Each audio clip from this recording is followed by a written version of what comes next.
दोस्तों, जो चर्चा थी भोजपुरी इंडस्ट्री के ट्रेंडिंग स्टार खेसारी लाल यादव की पत्नी चंदा देवी को लेकर, वो चर्चा अब ऐसा लगता है कि धीरे धीरे डाउन होते नजर आ रहा है।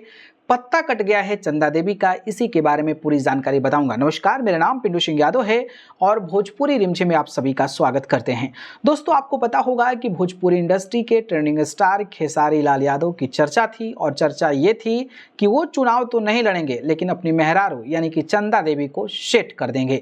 और सबसे ज़्यादा जो चर्चा का वजह बना हुआ था वो मांझी विधानसभा सीट था। मांझी विधानसभा सीट से मनाया जा रहा था कि चंदा देवी को चुनावी मैदान में उतारा जा सकता है।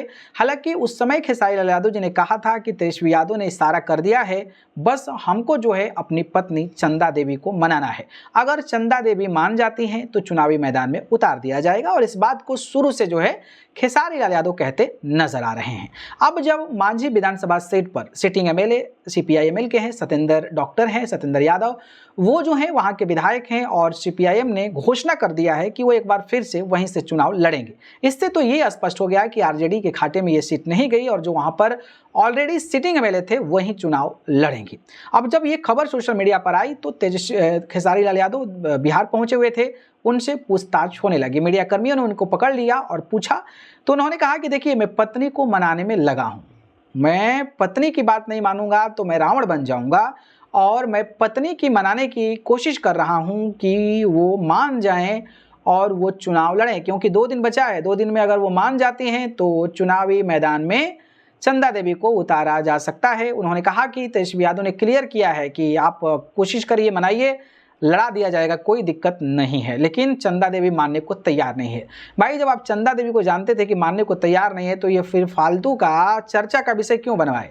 मतलब ये कहने की क्या ज़रूरत है कि मेरी पत्नी और ये मनाना पड़ेगा? क्यों नहीं मानेंगे भाई? क्यों आपने बात कही? जब आप मानेंगे, आपको लगता है कि मानेंगे ही नहीं, तो ये मतलब मुझे लगता है कि ये एक मतलब नॉन सीरियस पर्सनालिटी को शो करता है कि पत्नी माने, क्यों नहीं मानेगी भाई? आप सुपरस्टार हैं, आपके नाम पर ही तो चुनाव लड़नी है। उनको कौन सजा के घूमना है? बोलना क्या है? बोलेंगे नहीं तो काम नहीं चलेगा। बहुत सारे ऐसे कैंडिडेट हैं जो नहीं बोलते हैं, लेकिन अब बहानेबाजी करनी है तो अपने भाई को टिकट दिलवा देते। भाई भी तो साथ में, आप अपने घर के किसी सदस्य को टिकट दिलवा देते।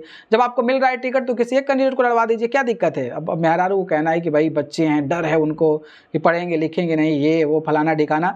तो ये तमाम चीज़ें खेसारी लाल यादव गिना रहे थे कि भाई एक कुआं का मेढक जब बाहर जाएगा तो देखेगा। तो जब ये सारी चीज़ें भाई आपको पता है तो फिर क्यों सोच रहे हैं पत्नी का चुनाव? मैंने तो शुरुआत में ही कहा था कि ये गलत बात होगी कि खेसारी लाल यादव अपनी पत्नी को चुनाव लड़ाएं, क्योंकि वो महिला को कैसे चुनाव लड़ाएंगे? और महिला जीतेंगी भी तो क्या ही कर पाएंगी जब उनको कुछ पता ही नहीं है। तो आप क्यों चुनाव लड़वाने के बारे में सोच रहे हो? लेकिन भाई, राजनीति है, नाम है, शोहरत है, पैसा है, तो यहाँ सब कुछ चलता है और इस बात को हर कोई नहीं समझ पाता है। जो समझदार वोटर्स होते हैं वो समझते हैं और अपने अच्छे कैंडिडेट को चुनते हैं। जब ये पता, आपको पता ही है खेसारी लाल यादव जी आपकी पत्नी है, चंदा देवी आपकी पत्नी है, पत्नी को बढ़िया तरीके से जानते हैं क्या सही है क्या गलत है, तो क्यों आप जनता को बर्बाद करने के लिए अपनी पत्नी को चुनाव लड़वाना चाहते हैं जब बोल नहीं पाती हैं? तो इसमें मनाने वाली बात है। मुझे लगता है कि इस तरीके के बयानबाजी से बचना चाहिए और इस तरीके की चीज़ें बोलना, मुझे लगता है कि ये मैच्योरिटी लेवल को रिप्रेजेंट करता है कि कम है। क्योंकि बयानबाजी आकर मीडिया पर दे देना, फिर चर्चा का विषय बनाना, मान नहीं पा रही हैं, क्यों नहीं मान पा रही हैं, क्यों आपने कहा ये बातें? और आप ऐसी चीज़ें जिनको जानते हैं उसके बारे में इस तरीके की चीज़ें क्या कहने की ज़रूरत है कि नहीं माननी है? खैर, ये मेरा पॉइंट ऑफ व्यू है। मुझे लगता है कि वैसे लोगों को चुनाव में टिकट मिलना भी नहीं चाहिए। मिलना क्या, कितना भी बड़ा नाम हो, ऐसे लोगों को चुनावी मैदान में उतारना ही नहीं चाहिए। जो नहीं बोल पाता है भैया, जो समझ नहीं पाता है लोगों को, उनका नाम लेना ही मुझे लगता है गुनाह है। और खेसारी लाल यादव जी ने ये किया है तो मुझे लगता है कि ये चीज़ें बर्दाश्त नहीं है। और खेसारी लाल यादव चुनाव मैदान में आते तो चलो ठीक है, अच्छा भी लगता, लेकिन पत्नी का नाम लेकर और फिर इस तरीके की बातें करना, मुझे लगता है कि ये डाइवर्ट करने का पूरा माजरा है। बाकी इसको आप कैसे देखते हैं बताइए।